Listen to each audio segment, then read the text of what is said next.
వచ్చి చంద్రబాబు వైఎస్ కుటుంబాలు బాగుపడ్డాయి, మిగిలిన కుటుంబాలు బాగుపడ్డట్లు నాకు కనిపించలేదు. కేంద్ర మాజీ మంత్రి చింతామోహన్. కుటుంబాలు రాయలసీమలో నుంచి వచ్చాయి. 70 సంవత్సరాల ఆంధ్రప్రదేశ్ లో మరి ఏమి సాధించాయి రెండు కుటుంబాలు? ఏమి అభివృద్ధిని సాధించాయి నేను అడుగుతున్నాను ముఖసూటిగా. మీరు సంపన్నులయ్యారు. నిరుపేద కుటుంబంలో పుట్టినటువంటి వైఎస్ కుటుంబం, మరి చంద్రబాబు కుటుంబాలు సుసంపన్నమైన కుటుంబాలైన బిలియనీర్లు అయ్యారు. మీరు బాగుపడ్డారే గాని ఆంధ్రప్రదేశ్ రాష్ట్రం బాగుపడ్డట్టుగా నాకు ఎక్కడా కనపడటం లేదు.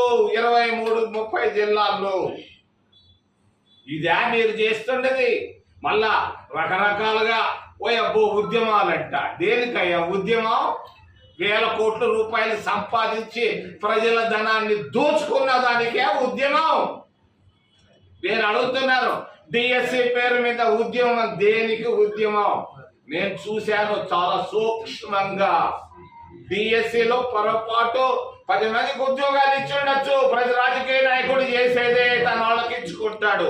అంతేగాని పేపర్ లీకులు లేవు, బైకులు లేవు, మైకులు లేవు. అక్కడ నేను చూశాను 1 నెలగా చూస్తున్నాను.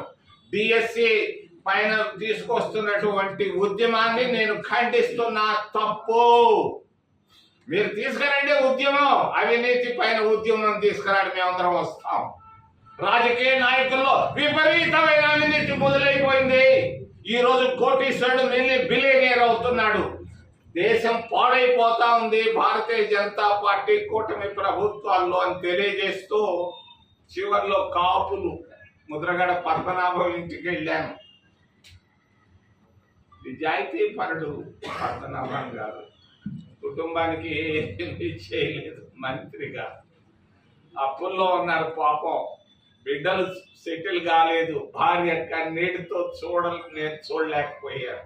అటువంటి నాయకులు కావాలి భారతదేశంలో. ఆంధ్రప్రదేశ్ రాష్ట్రంలో నిజాయితీ కలిగినటువంటి నాయకులు కావాలి. ఈరోజు ఆంధ్రప్రదేశ్ నేను సామాజిక న్యాయాన్ని గురించి మాట్లాడుతూ 2 కుటుంబాలైనా రాష్ట్రాన్ని పరిపాలించేది. 70 సంవత్సరాలు 30 సంవత్సరాలు మీకంటే ఇంకా లేరా? ఎన్నో కులాలు ఉన్నాయి. నేను కులాన్ని గురించి సామాజిక న్యాయాన్ని గురించి ప్రస్తావిస్తున్నాను. విశాఖపట్నం మరి ప్రెస్ క్లబ్ నుంచి కాపులు 20% పైన ఉన్నారు. ఏమి కాపు ఒక్క రోజు కూడా ముఖ్యమంత్రి కాకూడదా అని నేను అడుగుతున్నాను.